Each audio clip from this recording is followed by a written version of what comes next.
کہ ہمارے علماء جب بگڑ جاتے ہیں تو ان میں یہودیوں کی مشابہت آ جاتی ہے، اور ہماری عبادت گزار عوام جب بگڑتی ہے تو ان میں نصارہ اور کرسچنوں کی مشابہت آ جاتی ہے۔ بڑی پتے کی اور گہری بات کہی ہے، جسے سمجھنے کے لیے ہمیں یہود اور نصارہ کی گمراہی کو سمجھنا پڑے گا۔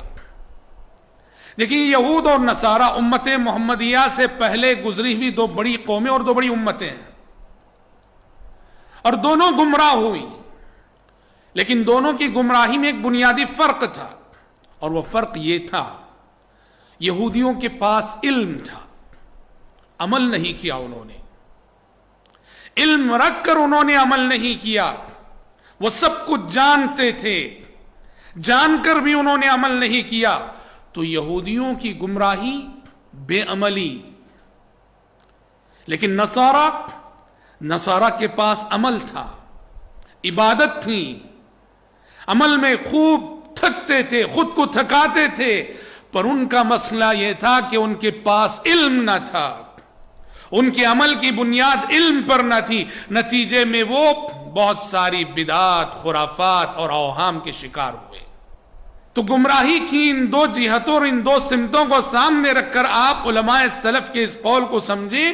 انہوں نے کہا کہ من فسد من علمائنا ففیہ شبہ من الیہود، ہمارے جو علماء بگڑتے ہیں وہ یہودیوں کی مشابہت اختیار کرتے ہیں، کہ یہودیوں کی طرح یہ علم تو رکھتے ہیں مگر عمل نہیں کرتے، اور ہماری جو عوام بگڑتی ہے وہ نصارہ اور کرسچنوں کی مشابہت اختیار کرتی ہے، کہ علم حاصل نہیں کر رہے اور بغیر علم کے عمل کیے جا رہے۔ جس عمل کی بنیاد علم پر نہ ہو، جس نیکی کی بنیاد علم پر نہ ہو، جس جذبے کی بنیاد علم پر نہ ہو، ایسا انسان کبھی بھی بہک سکتا اور کبھی بھی بھٹک سکتا ہے۔ اور آج امت محمدیہ میں، امت مسلمہ میں گمراہی کی یہ دونوں جہتیں نظر آتی ہیں، علم رکھ کر عمل نہ کرنے والے وہ بھی، اور بنا علم کے عمل کرنے والے یہ بھی، اور یہ دونوں گمراہ ہیں۔ اور سورہ فاتحہ میں گمراہی کی انہی دونوں جہتوں سے پناہ مانگی گئی ہے۔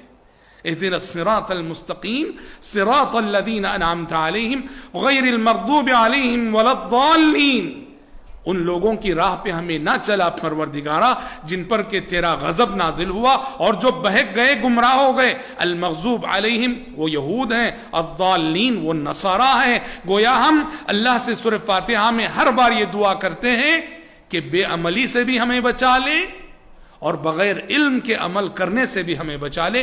ضرورت ہے ان دونوں فتنوں سے بچنے کی، گمراہی کی ان دونوں جہتوں پر چلنے سے خود کو بچانا چاہیے۔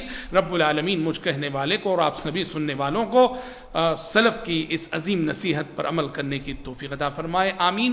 والسلام علیکم ورحمۃ اللہ وبرکاتہ۔